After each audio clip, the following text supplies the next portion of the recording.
बलगल उला बि कमालिही माशाअल्लाह। कशफा दुजा बि जमालिही हसनत जमीउ खिसालिही सल्लू अलैहि व आलिही। या रसूल अल्लाह, चमक तुझसे पाते हैं सब पाने वाले। क्या कहने, चमक तुझसे पाते हैं सब पाने वाले, मेरा दिल भी चमका दे चमकाने वाले। सुभान अल्लाह। आला हजरत ने सिर्फ अपने लिए ये नारा नहीं लगाया, ये शेर नहीं लिखा है, हर आशिके रसूल के लिए आला हजरत ने ये शेर पिरो दिया कि लोगों, सुबह हो शाम हो दोपहर हो दिन का उजाला हो रात की तारीकी हो, जब वक्त मिले तो ये नारा लगाओ, या रसूल अल्लाह चमक तुझसे पाते हैं सब पाने वाले, तो मेरा दिल भी चमका दे चमकाने वाले। और बरसता नहीं देख कर अब्रे रहमत, बदों पर भी बरसा दे बरसाने वाले। और या रसूल अल्लाह, हम आपसे इसलिए मांगते हैं कि तू जिंदा है वल्लाह, तू जिंदा है वल्लाह, वाह वाह वाह, जिंदा है वल्लाह, तू जिंदा है वल्लाह, मेरे चश्मे आलम से छुप जाने वाले, चमक तुझसे पाते हैं सब पाने वाले। अल्हम्दुलिल्लाह, ये रहमते आलम कॉन्फ्रेंस जिसमें हम और आपने हाजिरी दी है, ये उलमा इकराम की एक मुक़द्दस जमात है, मुक़द्दस उलमा, मुअत्तर उलमा, मुअज़्ज़म उलमा की जमात, जो अपने माथे की निगाहों से इन्हें मुशाहिदा कर रहे हैं। इन्हें देखना सवाब है, इन्हें देखना सवाब। अरे जोर से बोलो, इन्हें देखना, अरे जोर से बोलो, उलमा को देखना नहीं है सवाब। मेरे आका अलैहिस्सलातु तस्लीम के प्यारे दीवानों, एक बात मैं बताऊं, बार बार हमारे नकीब साहब कह रहे थे कि बोलो या रसूल अल्लाह, हाथ उठा के बोलो सुभान अल्लाह। ये बताइए, आप सुभान अल्लाह कह रहे हैं तो फायदा आपको हो रहा है या हमें हो रहा है? जो कह रहा है उन्हें हो रहा है कि दूसरे को हो रहा है? ये फैसला आपको करना, ईमानदारी से बताएं। सुभान अल्लाह आप कहेंगे तो आपको फायदा होगा या नहीं? क्या कहने, अरे जोर से बोलो, फायदा है बेशक। कितना फायदा है वो भी सुनो। पेशगी एक मर्तबा बोले सुभान अल्लाह, सुभान अल्लाह। अब सुभान अल्लाह कहने में कितने फायदे हैं, जिनको ये बात समझ में आ जाएगी वो कभी खामोश नहीं रहेंगे।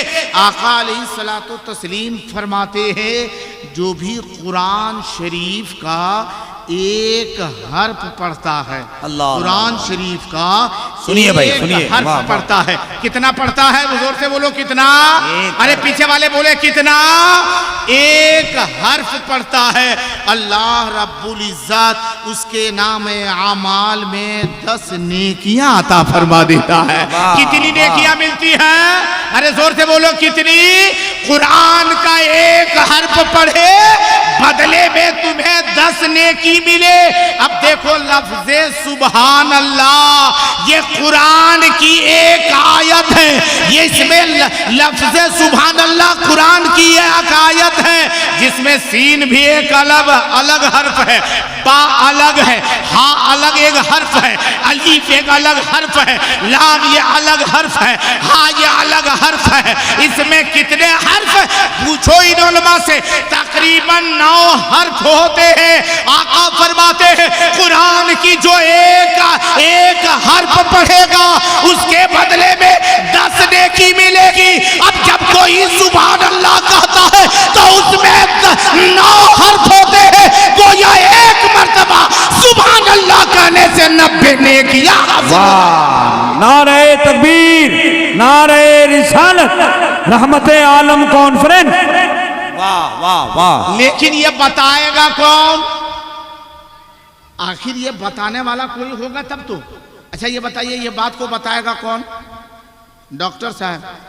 अरे जोर से बोलो, डॉक्टर साहब। तब कौन बताएंगे? हाँ, ये भी अच्छी बात है। हाँ इमाम साहब, हाँ भाई सही है। अरे इमाम नहीं बताएगा डॉक्टर साहब क्या बताएंगे? इश्क उल्फत का ऐसा खंभा उखाड़ के रख दिया उसने मेरा छप्पड़ उजाड़ के, हल्की सी चोट आई थी बस बाएं टांग में, पर डॉक्टर ने रख दिया चीर फाड़ के। क्या कीजिएगा, इसीलिए तो इनको मौका दे रहे हैं इनको देखते रहिए, हम 9वां अजूबा है ना, ये 10वां है। अल्हम्दुलिल्लाह बहुत बड़े नकीब हैं, जैसे आप सुनना चाहें वैसा इंशाल्लाह सुनाने को तैयार है। हमने क्या जवाब दिया कि हमें बताएगा कौन, जोर से बोलो कौन बताएगा? इमाम साहब बताएंगे, आलिम साहब बताएंगे, कारी साहब बताएंगे, फाजिल साहब बताएंगे, मौलाना साहब बताएंगे, ये उलमाए दीन बताएंगे।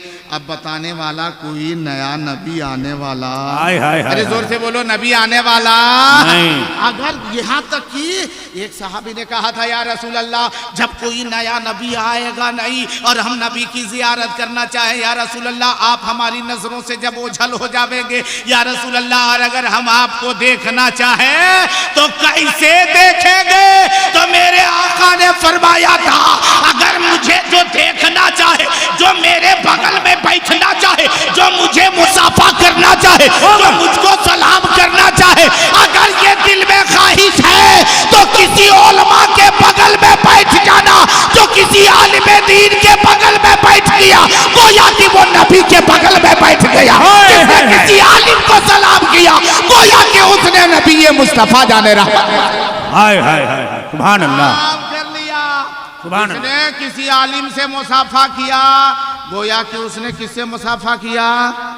नबी से। किससे मुसाफा किया? अरे जोर से बोलो किनसे?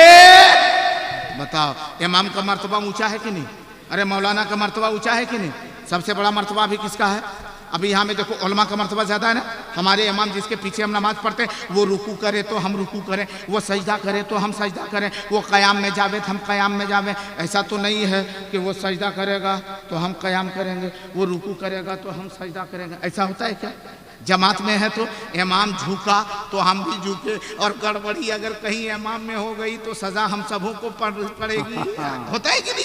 इमाम ने सजदे सहव किया तो आप क्या कहिएगा कि भूला है इमाम साहब, तुम 6 सजदा करो, हम नहीं करेंगे।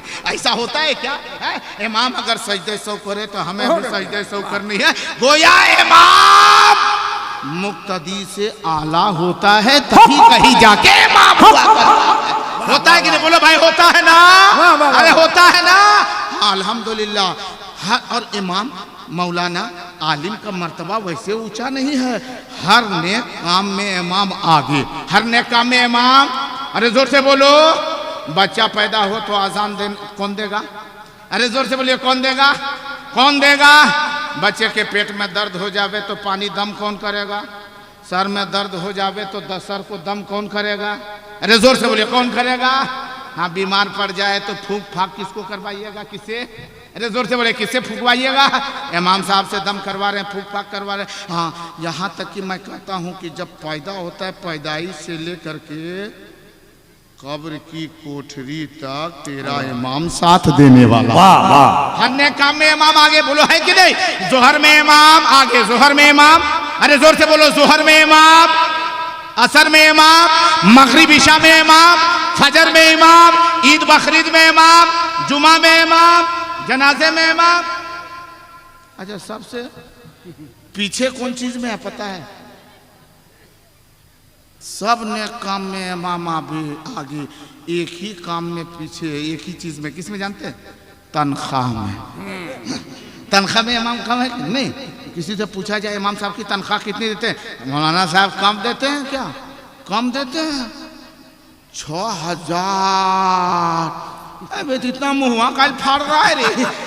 6000 में इतना लंबा लगता है कि इसमें मध्य तूल घुस गया है। 6000 खींचेगा, कम देते हैं। अच्छा ये बताइए, आपकी तनख्वाह कितनी है? ना, हमारी तनख्वाह ज़्यादा नहीं है। कितनी है? ना, काहिल सुनिएगा। नहीं, बता दीजिए कितनी है? ना ज़्यादा है, 30,000। हाँ, अबे 30,000 ज़्यादा है, 6,000 ज़्यादा है। बोला वो बात नहीं है, मौलाना लोग का पैसा कम है लेकिन बड़ी बरकत है। अच्छा, 6,000 में बहुत बरकत है। मैंने कहा ऐसा करो ना, नहीं होता है तो वो जो बगैर बरकत वाला वो 30,000 है ना, इधर देना देना, उन लोग फूक फाक के ठीक कर लेगा, और बरकत वाला 6,000 तुम ले लेना। बोला नहीं नहीं मौलाना साहब, ये सब झंझट में हम लोग नहीं पढ़ते। हाँ, ये सब झंझट में नहीं पड़ते। और देखिए यही 6,000 में इमाम के ऊपर बाप रे बाप कम है। जोहर में मुअज्जिन नहीं है, अजान इमाम साहब दे, जमात इमाम साहब करे। असर में अजान इमाम दे, जमात इमाम साहब करे, कोई नमाजी रहे या ना रहे, इमाम की ये ड्यूटी है, ये काम करना है। और इतने ही नहीं, अगर कहीं सीजन ऐसा आ गया कि देहात में मुर्गा और मुर्गी है और उसको कहीं बीमारी आ गई, बीमारी मुर्गी बीमारी आती रहती है ना, उसको क्या बोलते हैं? हाँ, कौन बीमारी? बीमारी आ जाती है ना, तो वो मुर्गी कैसे करते मालूम है? सुबह को घर से बाहर कर दीजिए, एक मरतबा जैसे वो गिरना चाहिए फिर आँख खोलेगी, वो बीमारी आ गई घर में। अगर मर्द कहे कि नहीं मुर्गा को बीमारी आ गई है, ऐसा करो ये मुर्गा ज़बह करवा दो, ज़बह करवा दें घर वाला। मर्द भी देखिए जिसका कहीं कुछ नहीं चलेगा ना, धाक, उसका धाक कहाँ चलता है मालूम है? कहाँ चलता है? घर में भी अपनी हुकूमत। अच्छा ये बताइए, घर में आप लोग अपनी हुकूमत कायम रखे हैं? अरे हम लोग अपनी हुकूमत घर में कायम रखते हैं। हम लोग क्या, हम लोग अपने घर के मालिक हैं? बताइए, आप लोग अपने घर के मालिक हैं? नहीं है? अरे है ना भाई, बोलो ना, है ना, जोर से बोले हैं, हाथ उठा के बताइए, अपने घर के मालिक सब अपने अपना है कि नहीं? हाँ माशाल्लाह माशाल्लाह, सब लोग अपने घर के मालिक हैं। बहुत ज़ोर से एक जलसे में इसी तरीके से, जैसे हमारी माँ बहनें बैठी है ना, तो वहाँ का माहौल ये था कि ये बीच में बाउंड्री, इधर निस्वा औरतें हमारी माँ बहनें थी और इधर मर्दों की जमात थी। लेकिन औरतें खामोश रहेगी, खामोश। वो अल्लाह का शुक्र है यहाँ बहुत अच्छे से सुन रही है। वहाँ तो सब लोग ओ हाउ हंगामा किए हैं, और जो भी नकीब आ रहा है, शायर आ रहा है, खतीब आ रहा है, सब कर रहा है। बहनें चुप हो जा, मेरी माँ बहनों तुम खामोश रहो। वो मानेगी? खूब हल्ला। जब मेरी बारी आई, मैंने कहा सभी लोग चुप होने कह रहे हैं, अब मुझे कहना बेकार है, तो बीच से 4-5 आदमी उठा और बोला चुप चुप चुप हो जाओ, तुम लोग बहुत बोल रहे, चुप हो जाओ। हमने कहा आप लोग चुप होइए, उससे ज़्यादा तो आप ही लोग हल्ला कर रहे हैं, चुप हो जाइए। बोला कि नहीं मौलाना साहब, हम लोग अब चुप कर रहे हैं। हम बोले जितना यहाँ चुप कर रहे हैं, यहाँ हुकूमत दिखा रहे हैं, घर में भी हुकूमत है। बोला तब क्या, हम लोगों की तो घर में हुकूमत चलती है। हम बोले ऐसा करो ना, जब बीवी मैके चली जावे ना, मैके, हाँ बीवी मैके चली जाए तो बगैर इजाजत के एक मुर्गी बेच के दिखा दो, तो बगैर एक मुर्गी बेच के दिखा दो। अगर वो आ गई वापिस में और उसके बाद में कहेगी कि कहाँ है मुर्गिया, और कह दो कि बेच दिए, बेच दिए, मुर्गी लाओ। आप मुर्गी बेच दिए, मुर्गी ला। बोला नहीं लाएंगे, तो बीवी क्या कहेगी? तब घर में गर्म नाश्ता देंगे। नाश्ता खत्म, दोपहर आया, खाना दो, बीवी कहेगी पहले मुर्गी दो। रात में खाना दो, पहले कहेगी मुर्गी लो, मजबूर होकर के ले आना पड़ेगा। सुनो, अरे जालो ख़ुवाबूना अलन निसा, आका अलैहिस्सलातु तस्लीम के दीवानों, रब ने, ये रब्बे कायनात ने हमें वो मकाम दिया है, मर्द औरतों का हाकिम है।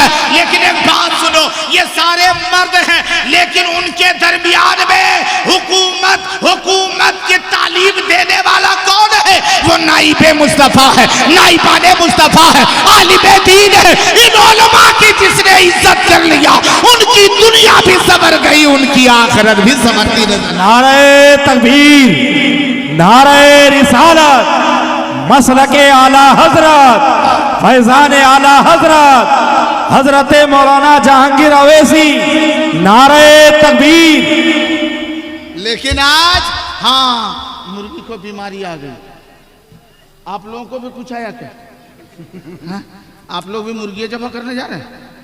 नहीं नहीं, डिप्टी होती है ना, डिप्टी वाले लोग हैं। अच्छा चचा, चचा इतने उजाले में टोरच ले कहाँ जा रहे हैं? आ रहे हैं? अच्छा अच्छा, आ रहे हैं। हाँ, ये अक्सर लोग ऐसे ही बोला करते हैं। लोग कहते हैं ना, जाने वाले को जब पूछा जाए कि जा रहे हैं क्या, तो जवाब देगा नहीं नहीं नहीं, हम आ रहे हैं। अक्सर लोग उल्टा बोलते हैं, कभी कभार उल्टा बोलते हैं, सीधा भी समझ में आता है। जैसे यहाँ से लोग कभी कोई निकला, कहाँ गया? दुमका। कहाँ जाना है? हमें कलकत्ता की गाड़ी पकड़नी है। शाम सुबह निकला, दुआ कीजिएगा कलकत्ता जा रहे हैं। शाम को फिर मुलाकात हो गई, जनाब जमाल अख्तर फुलामी ने कहा सुबह आप जा रहे थे कलकत्ता, आप यहीं हैं। तो उसका जवाब क्या होता है मालूम? क्या बताएं हजरात, गाड़ी छूट गई। क्या कहते हैं? गाड़ी छूट गई। अच्छा ईमानदारी से बताइए, कलकत्ता जाने वाली गाड़ी टाइम पर कलकत्ता चली गई, छूटा वो आदमी और कहता गाड़ी छूट गई है? है? कभी उल्टा बोलता है तो सीधा समझ में आता है, कभी सीधे बोलते लोग उल्टा समझ में आता है। हमारे लोग जो गए अल्हम्दुलिल्लाह वो वापस आ रहे हैं। अब मैं अपने मौजू पर आता हूँ। पूरा मजमा बोले या रसूल अल्लाह, और जोर से बोलो सुभान अल्लाह। अल्हम्दुलिल्लाह मैंने एक बात कहा था कि माँ बाप से मोहब्बत करते हैं, बोलो माँ बाप से मोहब्बत करते हैं। अरे कितने लोग माँ बाप से मोहब्बत करते हैं, बोले सुभान अल्लाह। माशाअल्लाह, जिनके माँ बाप दुनिया में मौजूद है मौला उनकी उम्र में बरकत अता फरमा दे, और जिनके माँ बाप दुनिया से रुखसत हो चुके हैं मौला परवरदिगारा उन्हें करवट करवट जन्नत नसीब अता फरमा। जोर से बोले आमीन। अरे भोले भाई आमीन। अच्छा ये आप लोग खामोश हो जाइए, बहुत देर से हम बर्दाश्त किए, अब आप लोग आगे वाला थोड़ा खामोश हो जाइए। ये दायां बाजू एक मरतबा बोले या रसूल अल्लाह।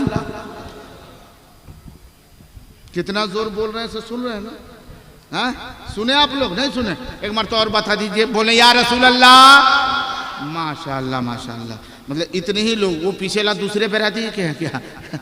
वो लोग बोरों में नहीं ना आए हुए हैं, जबरदस्ती नहीं बैठाए गए हैं। ये पीछे वाले एक मरतबा बोले सुभान अल्लाह। माशाअल्लाह माशाअल्लाह। अच्छा ये लोग माशाअल्लाह। अब इधर वाले हमारे भाई लोग एक मरतबा बोले या रसूल अल्लाह। सुभान अल्लाह सुभान। पूरा मजमा एक मरतबा बोले सुभान अल्लाह। आहा अल्हम्दुलिल्लाह अल्हम्दुलिल्लाह। आज अल्हम्दुलिल्लाह सब लोग जाग रहे हैं और ये जिंदों का मजमा है अल्हम्दुलिल्लाह। ये नबी के दीवाने और मस्ताने बैठे हुए हैं। अब सुनो मुसलमानों, ये रहमते आलम कॉन्फ्रेंस मेरे आका दोनों आलम के लिए रहमत है। ये बताने वाले कौन है? ये मेरे उलमा है, नबी के नाइबीन है, आका के वारिसीन है।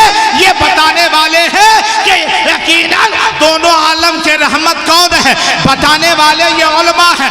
माँ का मर्तबा क्या है, बताने वाले ये उलमा है। बाप का रुतबा क्या है, बताने वाले ये उलमा है। और खुद मेरे आका फरमाते हैं माँ जन्नत है और बाप जन्नत का दरवाजा। अरे जोर से बोलो, बाप जन्नत का। आवाज पीछे साफ सुथरी जा रही है, थोड़ी इको कम कर दीजिएगा, बहुत झंझनाहट है। हाँ। इसके लिए लोगों को समझ में बात नहीं आ रही, इको थोड़ा एकदम कम कर दीजिए। हाँ थोड़ा सा कम कर दीजिए। अब देखिए मेरी आवाज इंशाल्लाह साफ पहुंचेगी। हाँ ठीक है, पूरा मजमा इधर तवज्जो दे। माँ जन्नत है, माँ क्या है? अरे जोर से बोलो माँ और बाप जन्नत का, बाप जन्नत का दरवाजा। क्योंकि माँ को देखना सवाब है, माँ को देखना। अरे जोर से बोलो माँ को देखना। पूरा मजमा बोलेंगे माँ को देखना, बाप को देखना, वली को देखना, बोलते रहो, वली को देखना, पीर को देखना, उस्ताद को देखना, बुजुर्ग को देखना, बीवी को देखना। तो हंस कह रहे सवाब नहीं है, है? बीवी को देखना सवाब है कि नहीं? अरे बोलो भाई सवाब है।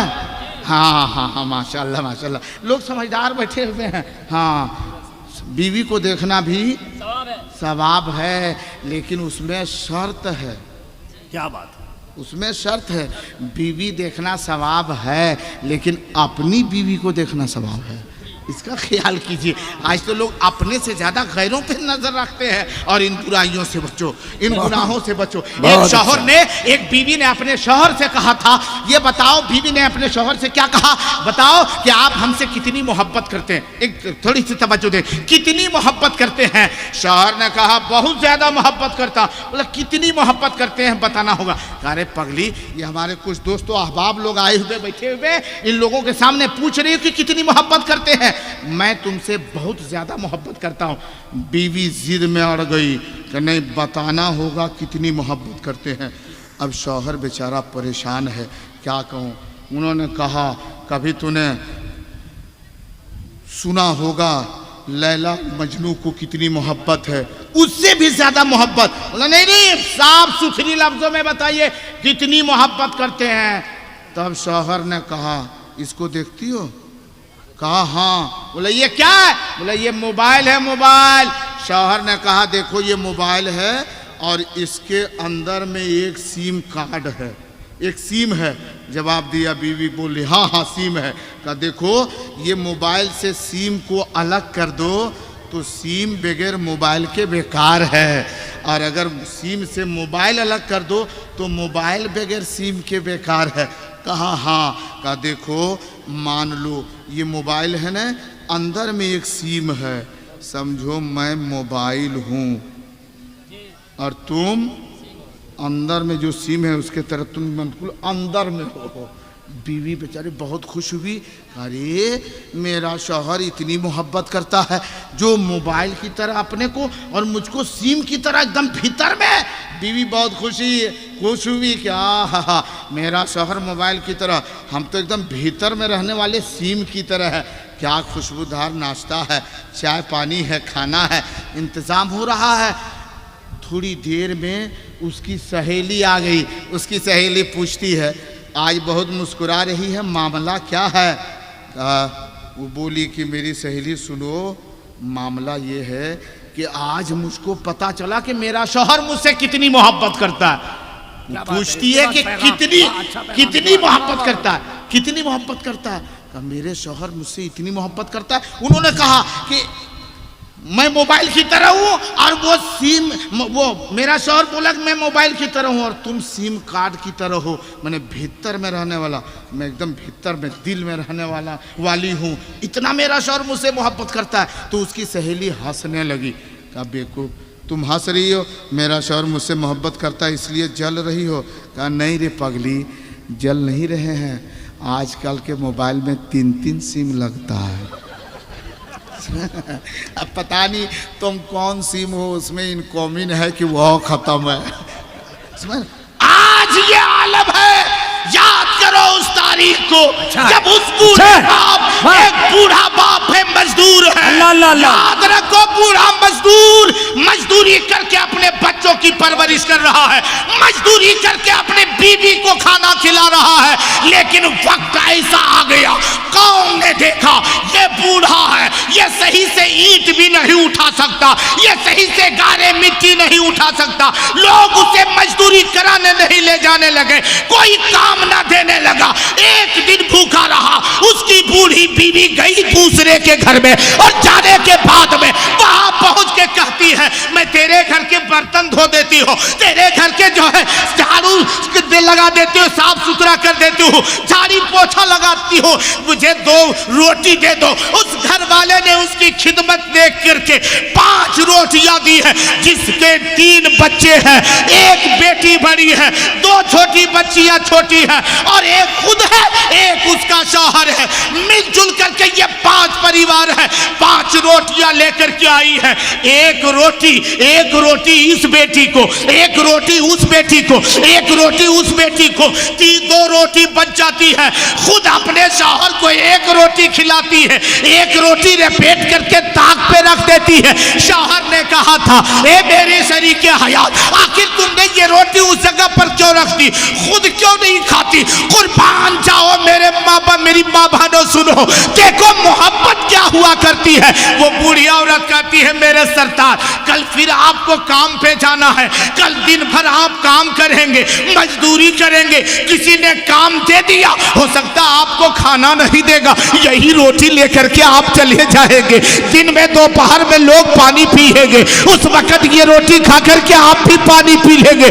मैं भूखी रह सकती हूँ, लेकिन मेरे सरताज, मेरे शौहरे नामदार, मैं भूखी रह सकती हूँ, लेकिन आपको कभी भूखी देख नहीं सकती। अब देखो वो बूढ़ा शख्स मजदूरी करने के लिए मजदूरों के सफ में जाके खड़ा हुआ।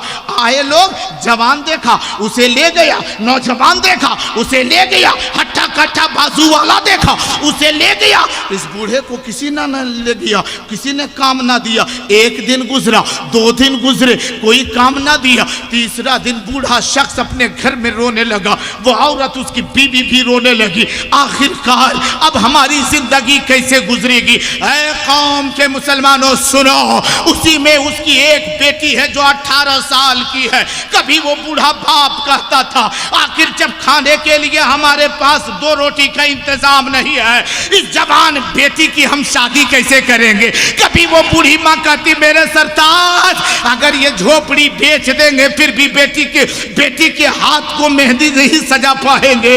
ये दोनों बोल रहे थे। उसकी जवान बेटी दीवार से कान लगा के सुन रही थी।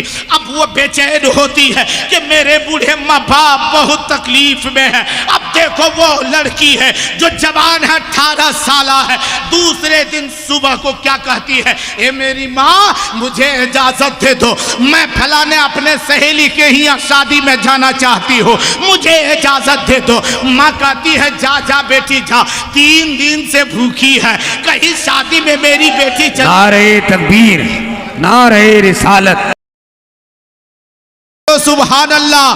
पूरा मजमा बोले या रसूल अल्लाह। वो लड़की कहती मेरी माँ मुझे इजाजत दे दो। माँ कहती बेटी किस चीज़ की? वो लड़की कहती मेरी माँ मैं अपने सहेली के यहाँ शादी में जाना चाहती हूँ। वो माँ सोचती है कि 3 दिन से भूखी है, चलो कहीं शादी में जाएगी भर पेट खाना तो खा लेगी, ये सोच के माँ इजाज़त देती है। लेकिन सुनो वो बच्ची जाती कहाँ है? किसी सहेली की यहाँ नहीं, किसी दोस्तों अहबाब के यहाँ नहीं, किसी के यहाँ पार्टी में नहीं, किसी शादी में नहीं जाती है। वो सीधे कहाँ गई? तवायफ खाने में चली गई, कोठे में चली गई, निकाब पहन के गई। जब कोठे के करीब गई है, निकाब चेहरे से पलट दिया ताकि कोई हमें देखे। वो खूबसूरत हसीन और जमील लड़की है ताकि हमें कोई देखे और उसके बाद में हम इसके जरिए से कुछ पैसे कमा लें, हम भी इसी काम में लग जावे ताकि अपनी बहनों के खाने का इंतजाम, खुद अपने माँ बाप बूढ़े माँ बाप के खाने का इंतजाम। ये देखो क्या नियत लेके चली है। वहां पहुंच करके अपने चेहरे से निकाब को पलट दिया ताकि कोई देखे, लेकिन कोई नौजवान उसकी तरफ देखता नहीं था। सोचती है शायद कि सिर्फ चेहरा खुला है, पूरे निकाब को खोल के रख देती है, सिर्फ कपड़े में है ताकि कोई हमें देखे। सुबह गई है, दोपहर हो गया, किसी ने ना देखा, शाम होने लगी, किसी ने निगाह उठा के ना देखा। वो लड़की वापस दोबारा अपने घर आती है। आने के बाद माँ बाप के करीब आई, धड़ाम से जमीन पे गिर गई, बिलक बिलक के रोने लगी। बाप ने पूछा था बेटी बताओ आज तुम रोती क्यों हो, तेरे रोने का सबब क्या है, वजह क्या है? तो उस बेटी ने ये कहा है ए मेरे बाप मैं जहां भी जाती हूँ इतनी हमारी गुर्बत, लेकिन कोई हमें नजर उठा के देखता भी नहीं। बाप ने कहा था बेटी तू बताओ किसकी शादी में गई थी? बेटी कहती बाप मेरे अब्बू मैं किसी के शादी में नहीं गई थी, मैंने रात में ये सुन रखा है, मैं सुन रही थी, आप भी रो रहे थे, माँ भी रो रही थी, इसलिए मैं अपने जिस्म फरोशी के लिए, अपनी आबरू को बेचने के लिए कोठे के करीब में चली गई थी ताकि कोई मुझे देखे और पैसे पर मैं अपनी खूबसूरती को लुटा दूं, बेच दूं। लेकिन मेरे बाप हम इस काबिल भी ना ठहरे, किसी ने मेरी तरफ निगाह उठा करके ना देखा। बाप ने इतना सुना है फौरन सजदे में गिरा है और गिरने के बाद सुभान रब्बिल आला की नारा लगाया है।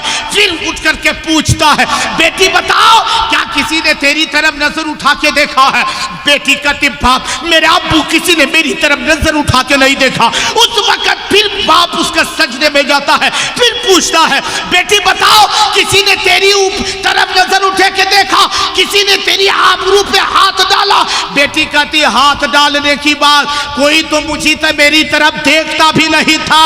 वो बाप फख्र से कहता है ए मेरी बेटी सुनो, अरे तू वहां पूरी जिंदगी खड़ी रहती, मेरा अकीदा है कोई तेरी तरफ नजर उठा के नहीं देखता, क्योंकि मेरा अकीदा इसलिए है कि मैंने आज तक किसी गैर महरम औरत को नहीं देखा है, किसी गरीब की बेटी पर गलत नजर मैंने नहीं उठा। वाह वाह वाह वाह, नारे तकबीर, नारे रिसालत, रहमते आलम कॉन्फ्रेंस, वाह। इसलिए लोगों अपने आप को संभालो, अपने आप को संभालो।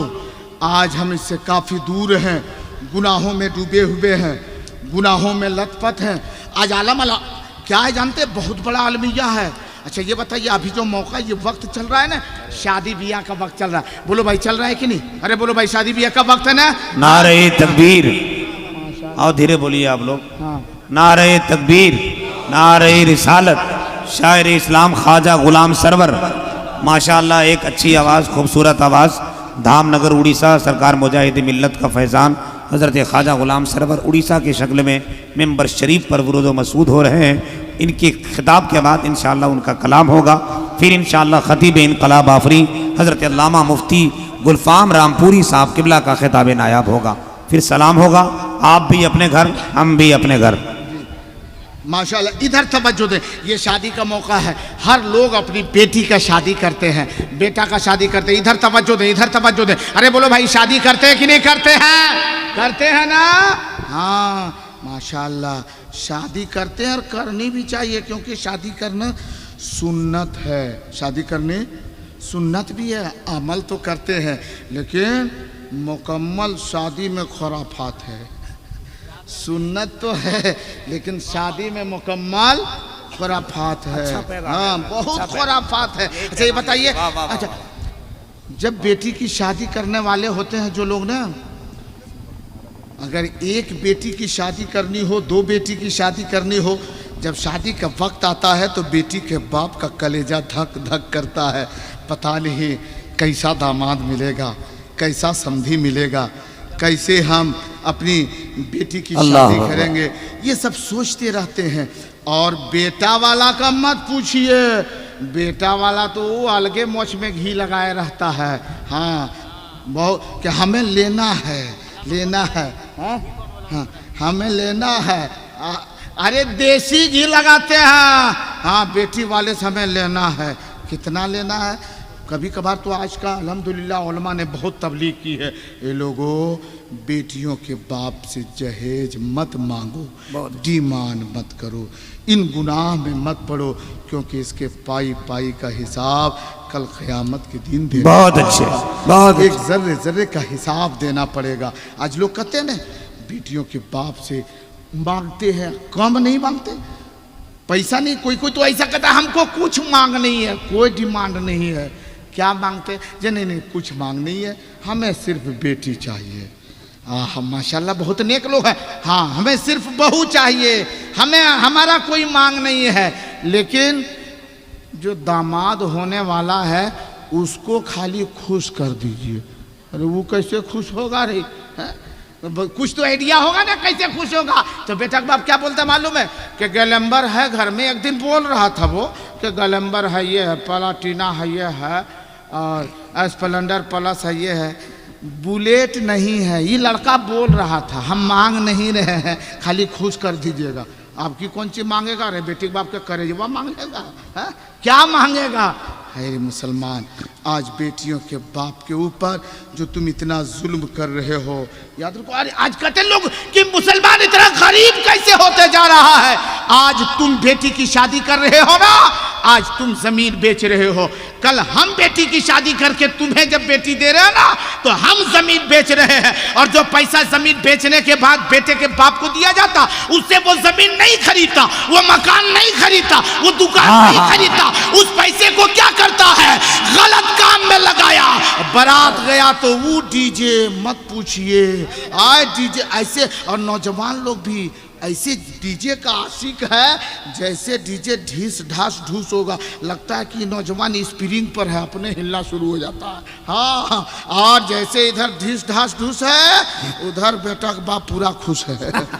हाँ, घर में एगो टाटर भी नहीं है, गेट की बात अलग है, बांस का टाटर लगा रहा है। इधर बाजा में खुश है बेटा का बाप, उधर कुकुर घुस जा रहा है, कोई फिक्र है नहीं उसको। हाँ? अरे पैसा मिला, कम से कम उसे जायज कामों में लगाओ। लिया है तुमने, गुनाह किया है, डिमांड किया है, लेकिन उसे बचा दो। हमने पड़ाके में उड़ा लिया, आग लगा करके उसे तबाह कर दिया, बर्बाद कर दिया।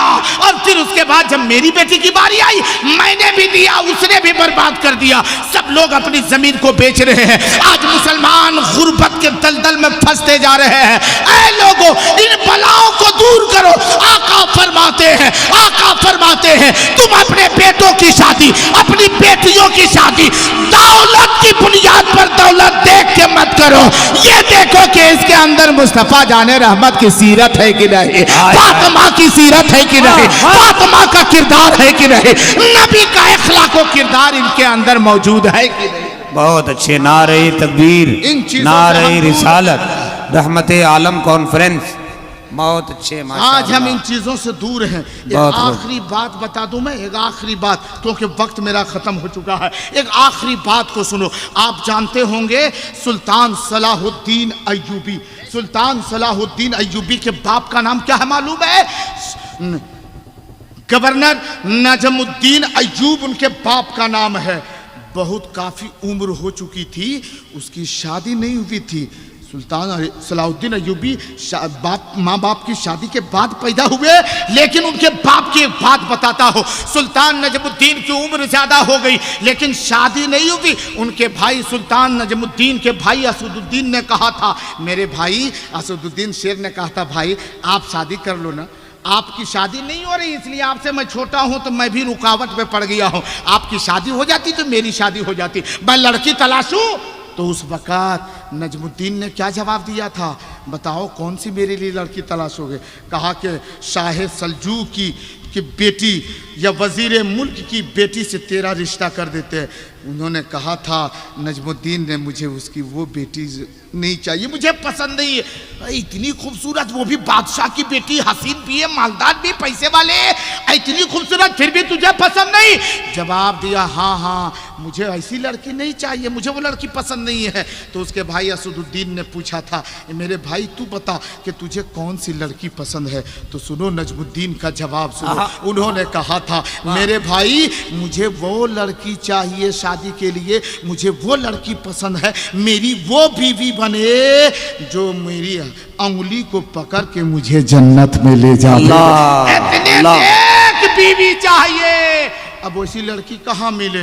अब सुनो, वही सुल्तान जो है नजमुद्दीन एक मस्जिद में गए, वहाँ एक अल्लाह के वली शेख बैठे हुए हैं, उनके पास जाके बस वो नसीहत उनकी होती थी वो सुनना करते थे। इत्तेफाक देखिए जाके बैठ के उनकी नसीहत को समाप्त कर रहे, इतने में पर्दे के पीछे से एक औरत आती है, एक लड़की आती है, सलाम अर्ज करती है, कहती है, शेख आपसे हम कुछ बात करना चाहते हैं, मैं कुछ बात करना चाहती हूँ। इतना सुनना था। शेख ने कहा था, नजमुद्दीन बैठो, इधर देखो पर्दे के पीछे कोई लड़की है, उससे मैं बात करके आता हूँ, वो जरूरत में आई हुई है। पर्दे के पीछे गए, फिर उसके बाद में पूछते हैं, बेटी इतना तू बता दे, मैंने जो लड़का तेरे लिए पसंद किया था, क्या उस लड़के से तुझे पसंद नहीं आया? वो लड़का तुझे रास नहीं आया? अरे वो मालदार है, पैसे वाला है, फिर उसके बाद भी तूने क्यों ठुकरा दी? वो लड़की कहती, मुझे ऐसा शौहर नहीं चाहिए, मुझे ऐसे लड़के पसंद नहीं है। तो शेख ने पूछा था, बेटी तू इतना बता दे कि तुझे कौन सा लड़का चाहिए, कैसा तेरा शौहर होना चाहिए? तो उस वक्त उस लड़की ने कहा था, शेख मेरा पति, मेरा शौहर ऐसा शख्स हो कि कल क़यामत के दिन वो मेरी उंगली पकड़ के मुझे जन्नत में ले जावे। पर्दे के पीछे जब नजमुद्दीन ने सुना था, फौरन शेख के कदमों को पकड़ा और कहा, शेख मुझे जिसकी जरूरत थी मिल गई है, खुदा की कसम। दूसरी शर्त क्या थी जानते हैं? ए शेख मेरी शर्त यह है कि मेरी उंगली पकड़ के मुझे जन्नत में ले जावे, और हम दोनों की मुलाकात से जो बच्चा हो, वो बच्चा, वो बेटा वक्त आने पर मुसलमानों के किबले अव्वल को फतह करके वापिस ले ले। ये दोनों की ये ख्वाहिश थी, और हकीकत में हुआ ऐसे। दोनों की मुलाकात से एक बेटे ने जन्म लिया, जिस बेटे का नाम सुल्तान सलाहुद्दीन अय्यूबी है, जिन्होंने बैतुल मुक़द्दस को फतह करके मुसलमानों के हवाले किया था। और लोगों एक पैगाम मिला है कि तुम दौलत की बुनियाद पर किसी के कदमों में मत झुको, अगर झुकना है तो ये देखो इसके अंदर मुस्तफा जाने रहमत की सीरत भरी। वाह वाह वाह माशाअल्लाह। अल्लाह जल्ला शानु हम मुसलमानों को अमल खैर की तौफीक अता फरमाए, गुनाहों से बचाए। मौला करीमा परवरदिगारा, यहाँ के हमारे जुमला जामिया कादरिया फैजुल उलूम के मुदर्रिसीन ने काफ़ी मेहनत की है और बच्चों को सींच रहे हैं। वो बच्चे आपके मोहल्ले में वो तालिबे इल्म है जिनके बारे में आका ने फरमाया कि अगर ये तालिबे इल्म किसी कब्रिस्तान से गुजर जाए तो 40 दिन तक कब्रिस्तान से अज़ाबे कब्र को उठा लिया जाता है। याद रखो, ये पूरे मोहल्ले में आपके गुजर रहे हैं। खुश नसीब हैं आप लोग कि आपके मोहल्ले में ये फैजुल उलूम जैसा इदारा है, यहाँ अपने बच्चों को तालीम और तरबियत से आरास्ता करो। यहीं से पता चलेगा कि माँ का मकाम क्या है, बाप का रुतबा क्या है। माँ जिंदा है तब इज्जत कितनी करनी है, माँ बाप दुनिया से रुखसत हो जाए तब ख्याल कितना करना है, ये पता यहीं से चलेगा। खुद दीन की तालीम हासिल करने उलमा की सोहबत अख्तियार करो और अपने बाल बच्चों को दीनी तालीम से मुज़य्यन करने के लिए अपने बच्चों को यहाँ दाखिला कराओ, ताउन करो, मदद करो, हौसला दो और हाथों से हाथ मिला करके इस दारुल उलूम को चलाने की कोशिश करो। अल्लाह ताला हम मुसलमानों को राह रास्त सिराते मुस्तकीम पे चलने की तौफीक व रफ़ीक अता फरमाए। मौला हम मुसलमानों को झूठ, चुगली की बस जना, बग़्ज़ कीना, दुश्मनी, गुरूर, तकब्बुर, घमंड सारी बुराइयों से बचने की तौफीक अता फरमाए। मौला हम मुसलमानों को एक नेक बन के रहने की तौफीक अता फरमा। आमीन सुम्मा आमीन। अस्तगफिरुल्लाह रब्बी मिन कुल्ले ज़ंबि व अतूबु अलैह। कलमे हक़ का विर्द करके अपने क़ुलूब व अज़हान को मुनव्वर कीजिए और अपनी ज़ुबान को तथहीर बख्शिए और पढ़िए ला इलाहा इल्लल्लाहु मुहम्मदुर रसूलुल्लाह सल्लल्लाहु तआला अलैहि